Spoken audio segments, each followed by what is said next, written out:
go first. Hi, my name is Shirley. Sorry, that was horrible. Okay. All right, let's have a pause here for editing. Yep. No, seriously, because we've got to edit this junk off.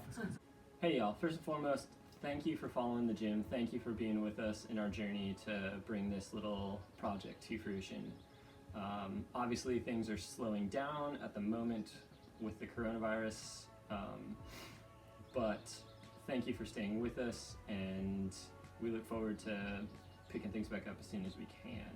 We thought it'd be funny to do a little interview, kind of a get to know us behind the project. Hi, my name is John. I've been bouldering for about 12 years or so and love climbing, and super excited to be starting a gym here in Capitola.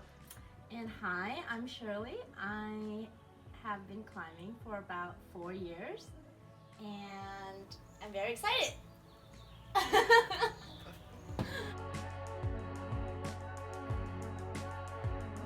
the first time I ever went climbing was to go rope climbing with a small group of friends, and I went to go take a water break and saw a bouldering area, and an hour later my friends came and found me, and I was just bouldering, and the freedom of the movement without the gear, without having to belay and having to get, you know, like belayer's neck, it captivated me, and I just fell in love with it.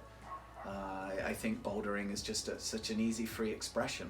You don't have to have a partner, you don't have to have ropes. You can just go climb, indoors or out, and that to me is very liberating. So the idea of being able to start a climbing gym where you can come and do that all the time and practice other aspects of movement and collaborate with others in a lovely community setting, to me is just, that's a dream come true. I think on a very personal level, climbing has enabled me to become more of a socially active person. Bouldering has just opened up a whole level of community to me that I hadn't experienced before. The collaboration on climbing, the sharing of beta, and it's just brought out a different aspect of my personality, so I feel like I'm a much more social and gregarious person because of climbing, and it's one of the things I really look forward to when I go to the gym, is being able to see some friends and collaborate on movement.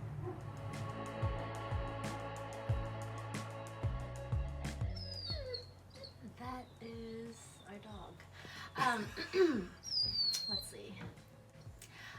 I think the most profound moment is when I realized that coronavirus is going to stop me from climbing for a while.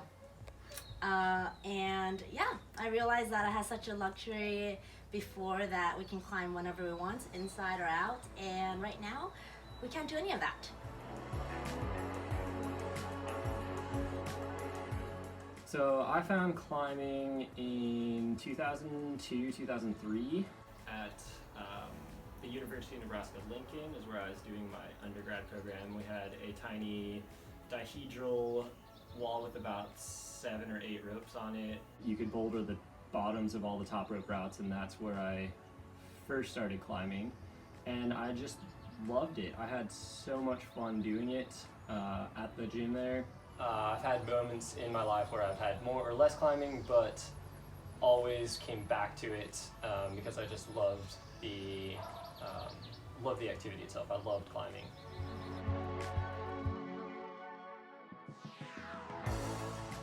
Yeah, I've definitely had more injuries than I can count. And I realized that from every injury, I learned something.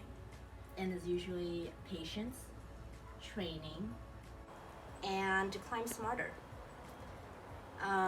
Every time I have those moments or those weeks that I can't climb, you know, reflecting on how to prevent injury and how to climb better in the future without letting my ego drive. Now safety goes before everything else. So. I also think that you switched to being more fun-oriented than grade chasing. Oh yeah. I think I injured myself a lot because I was chasing a lot of grades. Yeah. Bouldering always felt the most natural to me. I guess I like to fall, onto foam on rocks. But I initially only ever bouldered because I didn't want to find a belay partner. My friends were on different schedules than I was at the university, and so I never had anybody to climb with, and I just didn't want to go through the effort of making new friends there. I just wanted to climb. And it's just always been what I've gone back to, because you can do it on your own, you can do it with friends. That's why I want to do a bouldering gym, is the social aspect of it as much as anything else. I can get my workout, but I can have fun talking to people, sitting around, working on things together is just what I love to do.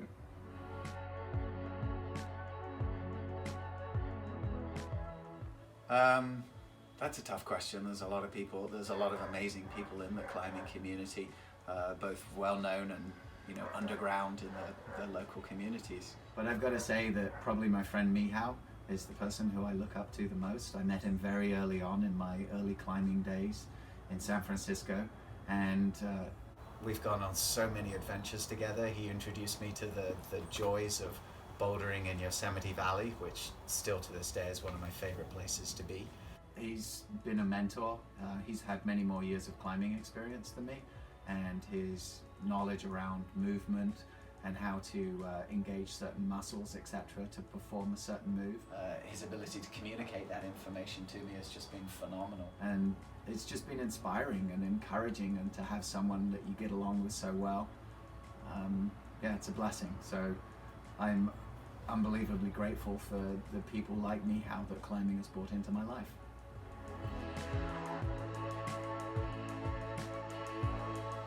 Well, I first found climbing at Dog Patch Boulders in San Francisco, and it was during a rough time in my life. It was definitely the entrance to a whole different life, and I made a lot of friends and community, and the social aspect of bouldering was really a huge part of why I continue doing it.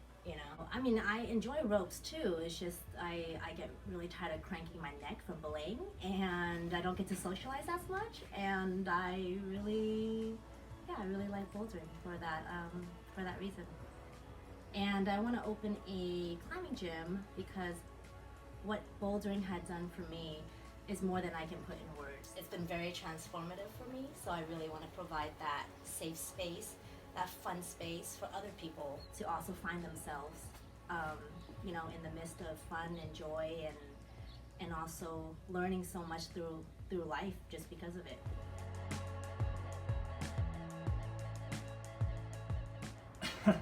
So up until 2 or 3 years ago, I would have said Chris Sharma hands down. At the moment, I think I'm split between Alex Honnold and Magnus Nippo. I love the YouTube channel that Magnus runs. It is just enjoyable for me to watch those video blogs that he does. And Alex Honnold is just a champ. He's a hero.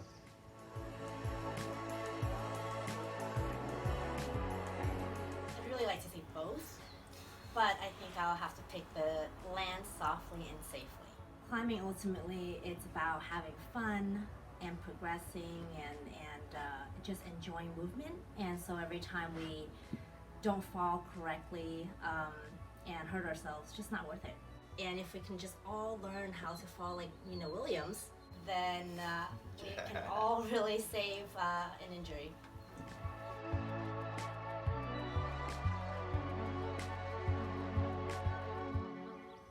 I would choose V-Force for life. I would love to always be able to climb at least a little bit harder and be able to do, multiple problems at any place I go to. Well, I would love to tag a V double digit at some point in my life if I could only do that for a year, and then I was only ever climbing the easiest things from then on. I think I would feel, just a little less capable of really enjoying anywhere I went.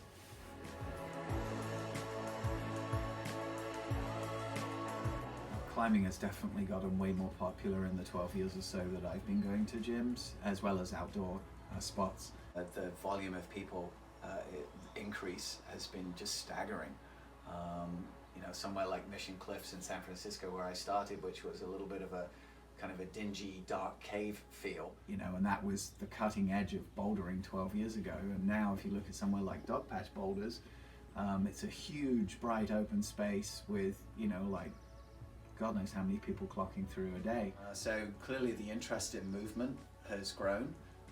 That's also transferred to outdoors, like people are going to outdoor spots more than ever. Which is, I think, overwhelming and challenging for a lot of those natural spots. They're very difficult to handle that kind of human impact. But I think that it's a great opportunity for us with so many people wanting to be involved in nature, in climbing, in doing things in nature. To provide some stewardship, some education. To help us as a species create less impact while still enjoying the incredible joys of climbing and movement, indoors and outdoors. So that's our interview. Thank you for joining us. Everybody stay home, stay healthy, stay safe, and keep following us to find out when we actually get to start building things and get open. If you have any desire for any home workout content or any other content from us, throw it in the comments. Let us know what you're looking at. Boom! Wasn't that cool? You guys want to do it again, or do you feel No, okay? no, that's good.